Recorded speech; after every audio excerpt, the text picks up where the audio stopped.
Sir जय हिंद। करोड़ी सिंह जी, जय हिंद। बहुत बहुत शुक्रिया समय देने के लिए। Thank you sir. जय हिंद राजेश जी।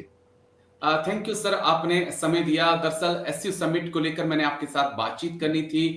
एसयू समिट काफी सफल रही। जिस प्रकार से पहलगाम आतंकी हमले की निंदा की गई और ज्वाइंट स्टेटमेंट में पहलगाम का जिक्र भी हुआ, और पुतिन के साथ प्रधानमंत्री मोदी की मुलाकात, शी जिनपिंग के साथ मुलाकात, ये काफी मायने रखती है। और हम उम्मीद करते हैं कि आने वाले वक्त में इसका असर जो है सीमा रेखा पर देखने को भी मिलेगा। लेकिन दो तीन पॉइंट हैं, क्योंकि मीडिया से हटकर जो बातचीत मैंने आपके साथ करनी है। मीडिया तो कह रहा है कि ये मास्टर स्ट्रोक है प्रधानमंत्री मोदी का, चाइना को झुका दिया, चाइना को दिखा दिया, और अब भारत चीन मिलकर जो है वो अमेरिका को देख लेंगे। ये मेन स्ट्रीम मीडिया कह रहा है। तो मैं उस पर बाद में आपके साथ आऊंगा। लेकिन एक चीज जो मैंने मिस की कि विदेश मंत्री एस जयशंकर इस समिट में नहीं थे। उनकी जगह हर जगह एनएसए डोभाल दिखाई पड़ रहे थे, विदेश मंत्री एस जयशंकर नहीं थे। और अगर चाइना स्पेशलिस्ट किसी को माना जाता था तो वो विदेश मंत्री एस जयशंकर ही हैं, क्योंकि उन्होंने एक लंबा अनुभव है उनके पास चाइना में जॉब करने का, अपना काम करने का। कोई स्पेसिफिक कारण आप देख पा रहे हैं? हो सकता है कोई निजी व्यस्तता उनकी हो, या कुछ और आप हटकर देख रहे हैं? कयास तो ये भी लग रहे हैं कि कुछ चेंजेस होने वाले हैं सर। देखिए राजेश जी, इसमें मैं 3 कारण मान सकता हूँ, क्योंकि निजी व्यस्तता का तो अपने को मालूम नहीं होता, वो तो व्यक्तिगत कारण हो सकता है। लेकिन भारत पाकिस्तान रिश्ते जिस स्टेज पे पहुंचे, उसमें हमारी कूटनीति जितनी सफल होनी चाहिए उतनी नहीं रही, तो उसकी जिम्मेदारी निश्चित रूप से विदेश मंत्री की होती है। दूसरा, भारत का अमेरिका से जिस तरह का रिश्ता बिगड़ा, उसमें भी हमारे विदेश मंत्रालय को किसी न किसी रूप में जिम्मेदारी लेनी पड़ेगी, क्योंकि भारत का जो दृष्टिकोण था, भारत ने अमेरिका से के साथ अच्छा रिश्ता बनाए रखने की कोशिश की, लेकिन वहां हम पूरी तरह से अमेरिका को समझा नहीं पाए, तो वो कारण भी हो सकता है। इसके अलावा तो जो बार बार जयशंकर साहब यूरोप के अगेंस्ट में, पश्चिम के देशों के अगेंस्ट में बहुत ही वोकल तरीके से बोलते थे, शायद कूटनीति में इतना वोकल नहीं बोलना चाहिए। उससे देश, आपकी कूटनीति स्ट्रॉन्ग नहीं होती, कमजोर होती है। तो ये कारण कुछ हो सकते हैं, लेकिन अभी एग्जैक्ट हम कुछ नहीं कह सकते। इसके बारे में कोई ज्यादा सूचनाएं हमारे पास नहीं है। जी राजेश जी। जी, चलिए मैं आगे बढ़ना चाहूंगा। क्योंकि एक दो पॉइंट, क्योंकि गोदी मीडिया तो कह रहा है कि मास्टर स्ट्रोक था, काया पलट कर दिया प्रधानमंत्री मोदी ने, कि पहलगाम का जिक्र हो गया। लेकिन पहलगाम के साथ और भी पाकिस्तान की तरफ से भी आतंक का मुद्दा उठाया गया, जाफर एक्सप्रेस की वहां पर भी बातचीत हुई। हम कैसे देखें कि भारत के लिहाज से क्या आउटकम है एसयू समिट का? देखिए, जहां तक आतंकवाद का सवाल है और उसको लेके हमारा जो मीडिया एक हाइप क्रिएट कर रहा है कि भारत को बड़ी सफलता मिल गई है, मेरे ख्याल से जो भारत के प्रधानमंत्री ने आतंकवाद को जिस तरह से निंदा की, वही वर्ड अगर हम शहबाज के जो पाकिस्तान के प्रधानमंत्री हैं उनके मुंह में रख दें तो वही हैं, उसी प्रोपोर्शन में उन्होंने भी निंदा की है, स्टेट टेररिज्म की निंदा की है।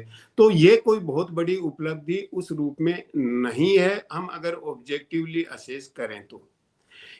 इसके अलावा क्या उपलब्धि हो सकती है? देखिए, एक तो जो अमेरिका जिस तरीके से भारत पे दबाव बना रहा था, एक स्पष्ट मैसेज गया है कि इंडिया आपके दबाव में नहीं आने वाला है, इंडिया के पास विकल्प है।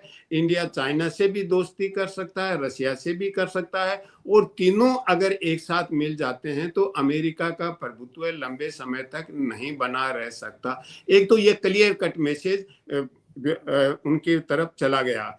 दूसरा यह कि पश्चिम का मीडिया है वो एक ये नैरेटिव क्रिएट कर रहा है कि एससीओ है वो न तो विकसित देशों को रिप्रेजेंट करता है और न पूरी तरीके से ग्लोबल साउथ को रिप्रेजेंट करता है। ये तो केवल एक क्षेत्रीय संगठन है। लेकिन जिस तरह का एससीओ का प्रभाव है और एससीओ में जिस तरह की भूमिका जो विशेष रूप से इंडिया, चाइना, रशिया इनकी रही, उससे ये हो गया कि एससीओ आपके जो G7 है उससे भी कहीं प्रभावशाली हो सकता है। ये मैसेज भी क्लियर कट गया।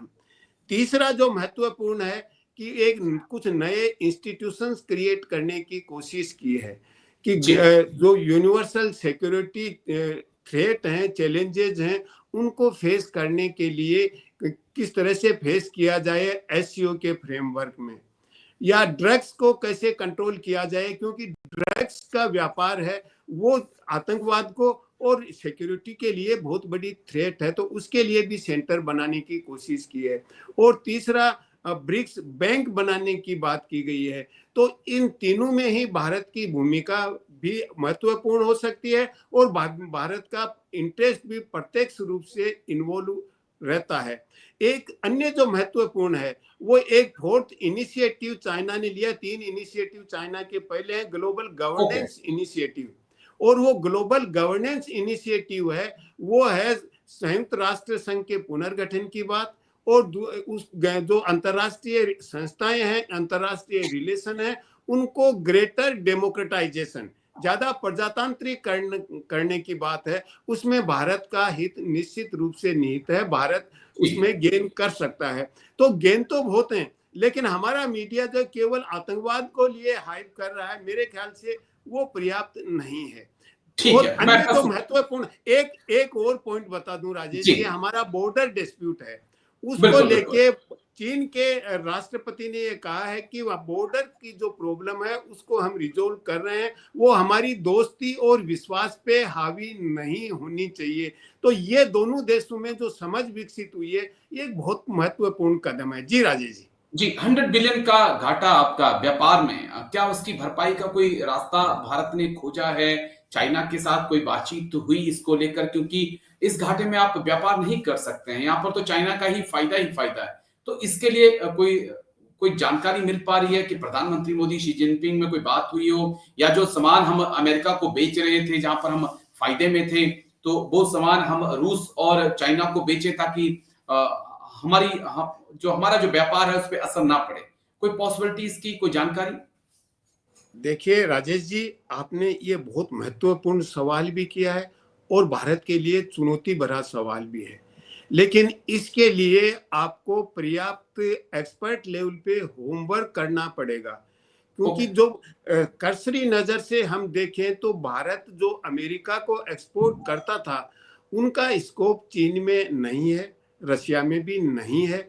लेकिन हमारे एससीओ के जो दूसरे पार्टनर कंट्रीज हैं उनमें हम स्कोप तलाश कर सकते हैं। लेकिन चाइना के साथ और रशिया के साथ हमारा जो ट्रेड इम्बैलेंस है, घाटा है, उसको हम कैसे एड्रेस करें, इसके लिए हमें सीरियसली मंथन करना चाहिए एक्सपर्ट्स के लेवल पे। और एक अन्य बात है कि हम इंडियन करेंसी में किस तरीके से इनके साथ व्यापार कर सकते हैं, दोनों ही देशों के साथ।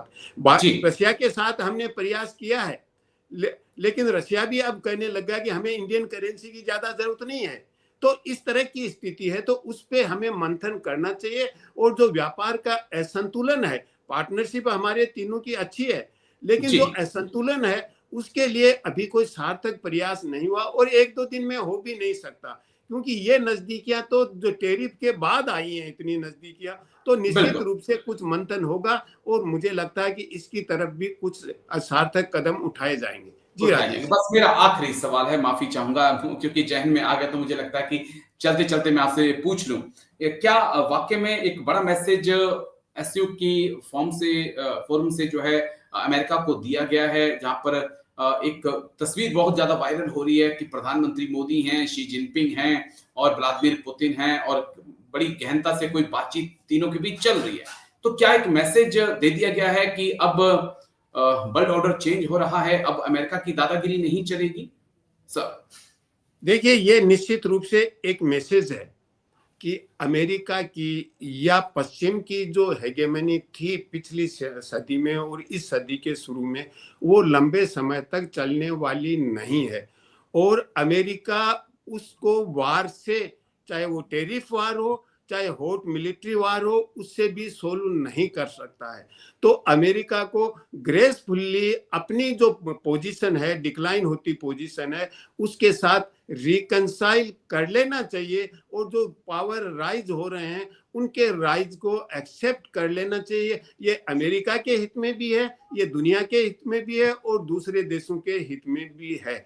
तो मुझे लगता है कि गुड सेंस प्रिवेल करेगा और अमेरिका अपनी स्थिति को रियलाइज करेगा कि अमेरिका के पास मिलिट्री पावर है, अमेरिका के पास टेक्नोलॉजी है, लेकिन जो ग्लोबल इक्वेशन बदल रहे हैं, ग्लोबल लेवल पे जो कॉन्फ्लिक्ट अमेरिका प्रमोट कर रहा है, वो स्वयं अमेरिका के लिए ही लायबिलिटी बन रहे हैं। चाहे वो यूक्रेन का क्राइसिस हो, चाहे इजराइल पैलेस्टाइन का क्राइसिस हो, तो अमेरिका को अपनी पोजीशन को लेके अब रिकंसाइल कर लेना चाहिए।